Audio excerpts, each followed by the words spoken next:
All right, welcome back. We are going to be moving on to row 12.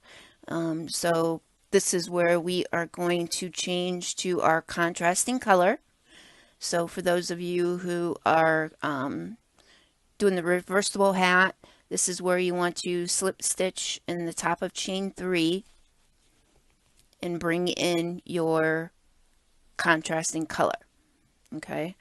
And for those of you doing the drop stitch like I am, we are going to drop our main color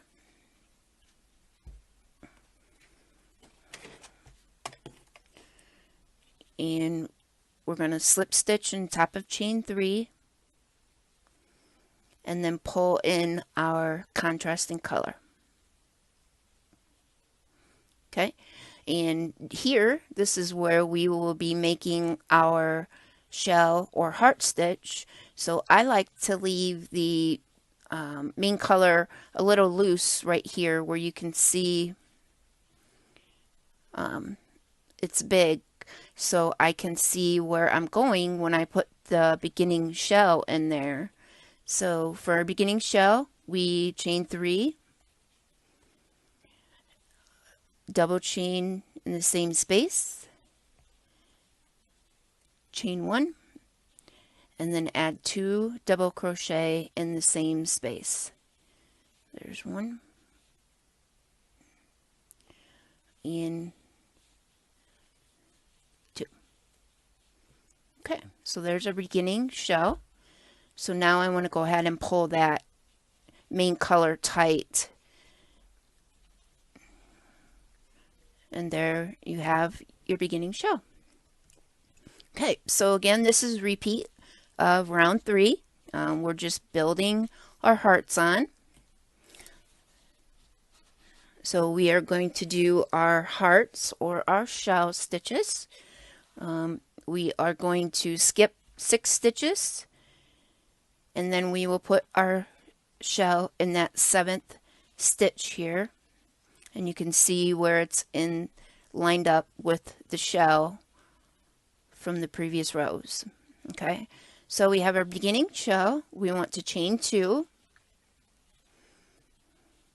skip those 6 stitches, and put a shell in that 7th stitch, which consists of 2 double crochet, chain 1, 2 double crochet, all in the same space.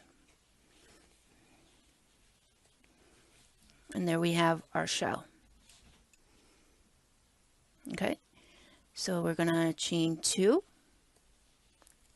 skip 6 stitches, put our shell in that 7th stitch, which is 2 double crochet, chain 1, 2 double crochet, all in the same space. Okay, and we just repeat that around the hat, being sure that they line up with the hearts from the previous rows. Okay, and then we just do that around, and when we're done, we'll come back and do round 13. So anybody want to post progress pictures, comments, suggestions, you can feel free to do that in the comment section. I appreciate anything. I appreciate suggestions and comments and posts so others can see, hey, that's coming along pretty good. And the colors, wow, they really stand out. Oh, what yarn are they using? So we can all post those and chat in the comment section, and feel free to share your progress pictures, and we will